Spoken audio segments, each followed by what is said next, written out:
The Janine Turner Show, All-American Common Sense on KPRC AM 950, Houston's more stimulating talk radio. All right, have you heard about the actress Leah Remini leaving Scientology? Now, this is a big. Well, it's very gutsy for her to do this. The consequences could be dire for her. I was an actress in Hollywood and was surrounded by acting coaches and whatnot that were Scientologists. And I've been privy to what they try to do to the minds, especially of the vulnerable. You know, actors are pretty vulnerable, especially when they're younger. And now to speak with us about this is Mark Bunker. He's an Emmy award-winning journalist, and he's written many pieces and a specialist on Scientology. Mark, welcome to the Janine Turner Show. Janine, it's a great pleasure to be on with you, and I'd love to hear some of the stories of your encounters over the years. Well, you know, my encounters with Scientology I was about, let's see, how old was I? I moved out there when I was 17, so I was probably about 18 years old, and 18 through 20-ish, and I was in an acting class there, and was it by any chance the Beverly Hills Playhouse? Yes, it was. Yeah. This was a major recruiting place, or it was. Oh, yes. Milton Casellas was. Yes, yes, yes, and it was. Recruiter. Well, the things that I experienced there, and I always thought they were so strange. It's like if you couldn't make it one day, you know, I think I had to go every day or 2 days a week or something. You had to have a note from somebody, like a note from the doctor or whatever. I said, okay, I'm an adult. I'm like 20, you know, and I don't really understand why I have to bring a note to you. And then if you didn't feel good and you wanted to leave, they took you in a corner and tried to talk you out of it. Like, let's take your brain and why don't you think, if you don't really have a headache, you know, you don't really have a stomach ache. Let's take, and they would try this thought process stuff with me. And then they would really try to work to get your inner secrets. They really never got mine, but they would try to get up there and the critiques afterwards when actors performed and then sat down, the critiques were always about their personal lives and going really, really deep. And I remember Mary Crosby was in our class, Bing Crosby's daughter, and she was in a scene and he made her stand on that stage and sing. And she didn't want to sing because her dad had been a famous singer, and he made her sing and she just dissolved into tears. A lot of weird stuff went on there. Yeah, and the man who was your teacher, Milton Casellas, he was a devoted follower of Scientology for most of his life and recruited a ton of people into Scientology. And by the way, it's really interesting. The people who recruit another member in, they actually get 10% of everything that any Scientologist buys from then on in Scientology. So it can be very lucrative if you were to sign, you know, if you got signed up, and then all of your Northern Exposure money and everything that you did afterwards, they'd get a cut of, well, not of your paying gigs, but the money that you would be paying them for your courses. The recruiter, like Milton, would get quite. How is Milton still alive? Milton died. Well, this is why I wanted to bring him up. He died recently, and before he died, he left Scientology. And really? All of those people inside Scientology turned against him. And he was in really, really bad shape, poor health, and he got no help from his friends at the church, which is really a shame. Wow, what a shame. Yeah. Well, so now we're speaking with Mark Bunker. How did you become the expert on Scientology? Well, this is something that I've been looking into since the late 90s, and I was just curious about it. And the more I found out about it, the more intrigued I was by this story, which it is so over the top, so unbelievable, and yet it's happening here in America and across the country. Scientology is this, it's considered to be a religion. I think of it as a religiously themed business because what they're doing is selling you this increasingly expensive series of self-help courses, trying to make you a better person. They have courses to help you have a better relationship, do better with your wife or your kids, or make more money in your business. It's all about you, essentially, in the beginning. And you're spending hundreds of thousands of dollars. So that's a fascinating aspect right there in itself. But then on top of this business, they have all of these really negative things that they do to people who speak out against them. They are, as they say, not a turn the other cheek type of religion. They actively go out and try to ruin you if you speak out about them, which is one thing that, Leah Remini has to worry about now. Yeah, well, let me ask about that. Because what I've heard, is that they get, and I've never succumbed. Okay, I left the acting class, and I feel for Milton Casellas, who tried to leave and died. I feel for him very, very much so. But I left the whole organization. I thought, this is just very strange. And I remember one time they all stood up and turned against me in this class. Everybody stood up and turned against me. I'm like, what's this? You know what I mean? It must have been because I wasn't following the Scientology pattern. And I was devastated, and I finally just left. But anyway, people get in and promising, from what you're saying, Mark Bunker, promising them that things are going to be great. We're talking about Scientology, and we're going to help you. And then they get their secrets from these people, and then they've got them. In other words, we will expose you if you try to leave. And what's interesting to me is there seems to be some actors, and I'm not going to name names, okay, Mark, but there seem to be some actors, or rumors I've heard in Hollywood for years, that are gay, and they go into these organizations, and suddenly they have wives and children, but they never can get out of it. And I'm wondering what sort of secrets that how do they manipulate their minds?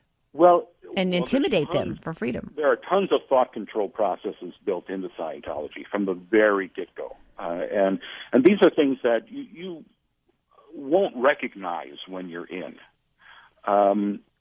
because you're actively stopping your thoughts. You won't think about the negative things because it will only get you into trouble.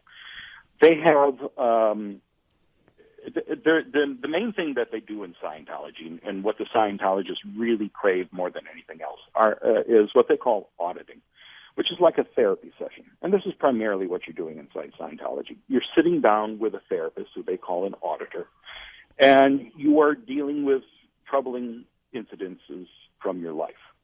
So you'll sit down. They have a device which they call an e-meter, which is like a very rudimentary lie detector.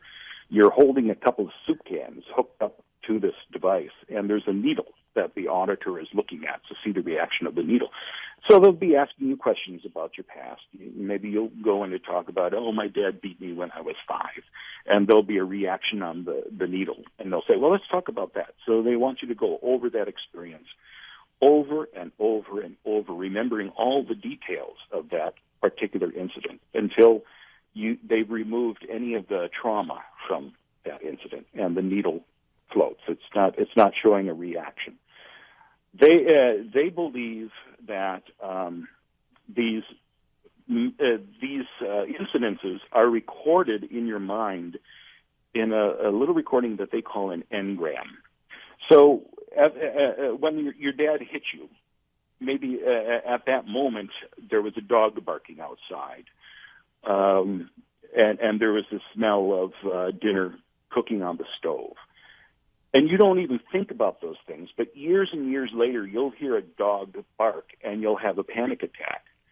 Not necessarily because the dog is threatening, but you'll be reminded of subconsciously of this incident. Or you'll smell something that was cooking at that time when you were 5, and it will make you feel uncomfortable. Mm-hmm. So they're trying to find all of these stimuli and clearing them out of your system so that you can move forward and be a free person, free of all these past traumas. But then we're speaking with Mark Bunker, who's a television journalist who won an Emmy Award in 2006, and we're talking about Scientology. So, but then it becomes let's talk in the few minutes we have left here about the danger of what starts to happen, how people get trapped. Now, Leah is out, and Tom Cruise's first wife left. Nicole Kidman left, and the other wife left. Tell me her name again. Can't remember her name. Geez. His second wife. What's that? Yeah. We both blanked on her name. Oh dear. Okay, so she left. And recently, why did they leave? Why did the most recent wife leave as well? It was a little more unclear, but it seems like it was a pretty drastic break, a pretty quick break, and right. It seems like she was holding some things over on him, and I don't know, it just seems a little odd. They've never really given an interview about exactly why they left. But it was interesting. In Nicole Kidman's case, Tom Cruise dumped her, and so her life was devastated when I think it was like the week before their 10-year anniversary. And so he broke that off. Yeah, he said the only thing he said it about is Nicole knows what she did, and so that was the end of their relationship. Huh. But they didn't talk about it much. But now Leah wants to come out and talk, and she's talking about the head guy. And let's talk about the negative aspects. So we kind of talked about what they try to do. Then that's sort of interesting in the beginning. But let's talk about how people get trapped. And if Leah, I just wonder if Leah's in danger here. I mean, the head guy. She was questioning the owner, the head guy, the CEO, whatever, Scientology. He hides his wife or something. He won't let his wife be seen. And Leah was wondering where his wife was, and then she was silenced. What's going on there? Well, David Miscavige is the fellow who's the current leader of Scientology, and he took over when L. Ron Hubbard died back in '86. And he has absolute and utter control of Scientology, every little aspect of it. He is micromanaging, and he is, and many people consider him a psychopath. He's got this enormous temper. He's screaming at people. He's physically hitting people on staff. And I've interviewed plenty of people who have actually been punched and thrown to the floor and pummeled by the guy. It's pretty amazing that this is a religious leader. Anyway, when Leah went to Tom Cruise's wedding to Katie Holmes, there we go. We remember it, right. So Leah's there, and she sees that David Miscavige is not with his wife, Shelley, and she, asks, well, where's Shelley? And this caused a lot of trouble. Leah thought it was odd that, Miscavige is there, and his wife isn't. So she just, asked where he was, and that got her into a lot of trouble. The spokesperson for the organization at that time, Tommy Davis, told her at the party, "You don't have the bleeping rank to even ask that question." You wonder how his wife is. I mean, where's his wife? So that started the ball rolling. She started to question a lot of stuff, and then apparently she saw a lot of grab ass from David Miscavige and another woman and other top executives. So she went home and sat down and wrote what they call a knowledge report. And when you see something bad in Scientology, you are supposed to sit down and write a report and send it up lines to the authorities to say, this is what I saw on this date at this time. This person did this. Yeah, talk about Big Brother. This is one of the control mechanisms in the Scientology. Right. You don't really realize you're doing this. The important part for Scientology is to keep Scientology working. That's the most important policy in the church, keeping Scientology working. And part of that is write up reports when you see something that's done wrong. So husbands report on wives, wives report on husbands, your closest friends will write reports on you. That's one of the ways they keep you in line. Well, one thing that you discover in Scientology is you don't write reports about people who are, at the top of the chain. So that just got her in trouble. So she was asking about this, and she actually got hauled down to Clearwater, Florida, which is their spiritual mecca. And she thought she was going down there to do this, one of the highest levels in the Bridge to Total Freedom, which is OT7, stands for Operating Satan 7. So she thought she was going down there to do this course. Instead, they locked her in a room for a couple of months and was grilling her on this e-meter, doing what they call a security check, a sec check. Gosh, where they're really asking frightening. They're asking you all sorts of questions like, have you ever had a negative thought about L. Ron Hubbard? Have you, what have you done to hurt the church, essentially, is what they're asking you. So they're grilling her day after day after day, week after week to find out what she has done wrong. And in Scientology, you quickly learn that if something doesn't work for you in Scientology, it's your fault. L. Ron Hubbard said this, the tech that he created is perfect and flawless. If you do it exactly the way he says, you will get results. Such a mind game. Hey, Mark Bunker, can we cut to break? Can you come back on the other side? Sure. Oh, great. Okay. So we're going to cut for break. We're speaking with Mark Bunker. He's a television journalist and Emmy Award-winning one in 2006. And he's talking with us about Scientology, giving us a scoop about Leah Remini. I still want to hear, we're just going to take a break and come back and talk about what's going on with her life in Scientology. The Janine Turner Show. We'll be right back. The Janine Turner Show, All-American Common Sense on KPRC AM 950, Houston's more stimulating talk radio. We're certainly having a stimulating conversation with Mark Bunker. He's a television journalist and he's won an Emmy Award in 2006, and he specializes in Scientology. And we are having just a mesmerizing conversation about the Scientology and Leah Remini, who's trying to leave. Okay, so Mark, where we left off is Leah was going down thinking she was going to this sort of renewal thing, and they're quizzing her over and over and over with this lie detector test, and saying everything she's doing is wrong. Right. They turn it around on you, and so if you say somebody in the church is doing something wrong, they'll say, well, what do you do to make you think that he did something wrong? You have a crime that we have to uncover. And for that grilling that she got for a couple of months, they charged her $300,000. No. You have to pay for these security checks. It's just insane. Wow. So it's an insane amount of money that goes into this. Now, Leah, if she hasn't specifically said anything about Scientology yet, except just kind of a thank you to the fans for showing support for her. What Scientology is hoping is that she never utters the word Scientology. That's what I've noticed, Mark. I've noticed that when I'm researching, sort of, she's not really saying much. She just says, I'm not remaining silent. But she hasn't really, I was like, well, she hasn't really said much. Do you think she's going to? I have a feeling, she's not a shrinking violet, so I have a feeling at some point she will. It depends on how much Scientology is going to push her. Now, her sister has gone. But she left. She left, right? Yeah. Her whole family has left Scientology, which is, I think, the saving grace for her, because what Scientology does is break up families. They have this policy called disconnection. So if Leah speaks out, then she becomes what they call a suppressive person, or an SP, which is the worst thing that you could do in Scientology. I mean, Hitler was an SP, and Leah will be an SP too if she says something bad about Scientology.